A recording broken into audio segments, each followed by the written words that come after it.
Ladies and gentlemen, our first look at the Frost Mage. Looking forward to this one. The Mage has been such a mixed bag over Mr. Pandaria for me personally, and some of you agree with me, some of you don't, which is always good.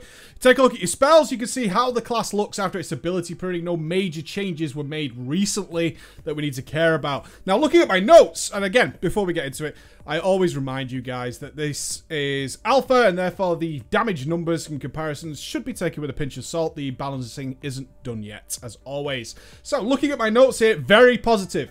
Very, very positive. So what I'll do is I'll get the negative out of the way quickly, and then we'll talk about the positive. The only real big negative for me is Brain Freeze no longer being instant cast. It's actually a huge drag. A real pain in the ass. It's got to be said. It was the first thing I noticed when I started leveling. I leveled as Frost up to 92 on the Mage, and as soon as I got that Brain Freeze proc and then hit the old Frostfire Bolt, and then it started to do a cast which was longer than Frostbolt, oh my god!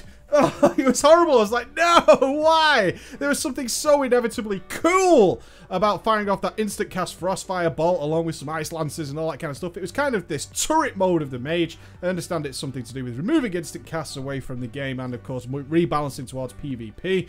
So, can I get used to it? I have got used to it, but it's got to be said. It was so much more fun in the other way. What I can say about it as we move into the positive is Frostfire Bolt hits like a fucking truck. It's really, really nice. It seems to even hit harder than Pyroblast now. In fact, it does more than double the damage of a Frostbolt, which is very, very cool. It does balance that out a little bit by, as I said, having a longer cast time. It's about 3 seconds for a Frostfire Bolt, about 2 seconds for a Frostbolt. So it's something to bear in mind. I think people might get turned away from the class because of this, because of the fun and the freedom that came from a Frost Mage in terms of when your procs go off, you can move very, very quickly. You can be doing things while you're moving, and it's just generally a lot of fun. I've got to say, I always factor that into any decision about mechanics is this more fun? No. No, it's not. It's not more fun, but it does have some bonuses which offset that. Now, on to the good. Oh, guys, first and foremost, at level 92, you get the option to have 3 Fingers of Frost charges. It's amazing. It's absolutely fantastic. You don't realize how many procs you miss sometimes, especially during Frozen Orb. And when you get the 3, oh, it's good times. Oh, it's good times. It's so fantastic. It's equally as good as the Shadow Priest perk at 92 of having 5 Shadow Orbs. It frees you up. It's a breath of fresh air. You suddenly realize you have way more Ice Lance procs to fire off. It's thumbs up, 2 thumbs up for that one. Wonderful little bit of freedom and a little extra boost towards the Frost Mage artillery. On the next one, the talent system for the Mage is so much better now. It really, really is. I couldn't give it the credit. When you look at it again on paper, it's very difficult to say this is going to be much better. Now, having played it and spent a few hours with it, I can tell you right now, guys, this talent tree is fantastically better.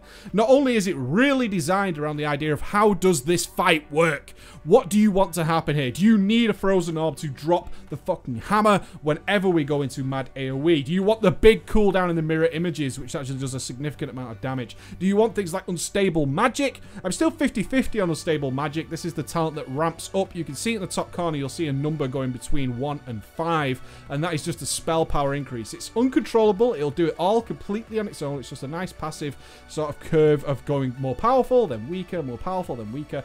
But you do have the choice to just say, I don't want that. I want Rune of Power. Ugh, still scary.